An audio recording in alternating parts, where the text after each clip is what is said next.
Let's bring in CBS News Middle East reporter Courtney Kealy joining us on the phone right now. Courtney, can you hear me? Yes, I can. Okay. Well, President Trump said 3 nuclear sites were attacked. What do you take of what his comments were this evening? Well, he said the bully of the Middle East must now talk peace, and that is not necessarily what the regime will do. I am hearing that there appears to be rising fears of retaliation by the Iranian regime, that people are starting to talk about fears of possible jail or execution, which has happened before under this regime many times.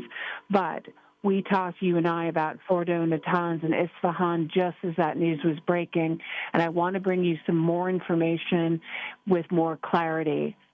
One source told me that they were hearing bombings in Tehran proper.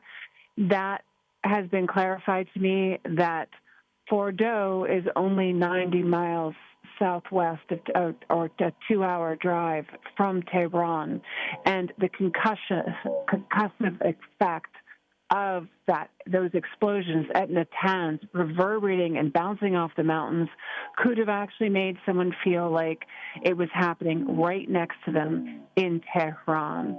There might have been anti-artillery aircraft, but the concussive effect of those bombings was what people would have been hearing in Tehran, not any other airstrikes. There have no other airstrikes been reported except the U.S. airstrikes on the 3 nuclear power plants, Fordo, Natanz, and Isfahan.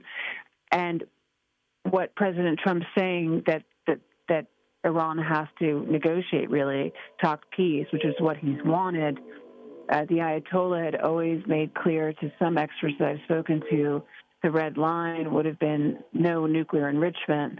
And before they even got to that conversation, before Steve Witkoff was able to have that conversation with the Iranian foreign minister, Israel launched the first salvo of these attacks a week ago Wednesday, and now, for the first time, the U.S. used its bunker buster bomb to strike these Iranian nuclear sites, which now makes the U.S. involved in this war in an offensive way, no longer in a defensive way, no longer just supporting Israel in terms of helping them with the defense of the ballistic bombings hitting inside of Israel from Iran. Now the U.S. has created its own offensive. And what happens next, with better minds prevailing, it is a big, nerve-wracking question mark. Will Iran target the Strait of Hormuz or Bahrain or Qatar, U.S. bases in both? Does Iran have sleeper cells? What we don't expect is to see Hezbollah, Hamas in any way back them up.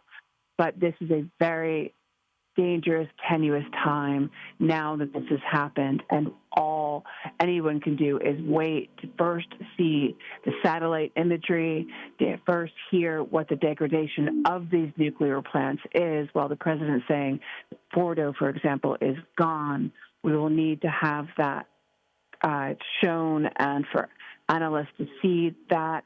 I've talked to one nuclear scientist who has been inside the talks and knows these plants, saying it's just too early to tell, is what he said to me. What has Iran had to say so far, or have they said anything at all? Well, do you know that the regime is very different from the people? And so the people have had their internet cut for days. Most of them are anti-regime. Most of them would like to see their freedoms and their rights be respected as opposed to oppressed. The Iranian regime, though, has been hit very hard. Top members of the army and the Iranian Revolutionary Guard have all been hit. I'm right now I'm trying to confirm words that were put out on an Iranian site that say it's Khamenei, but I'm double-checking that right now because it's unclear right now. There's Iranian state television and there are Iranian sources, but a lot is not coming out of Iran because of the issues with the internet. Courtney Kealy, thank you so much for being with us.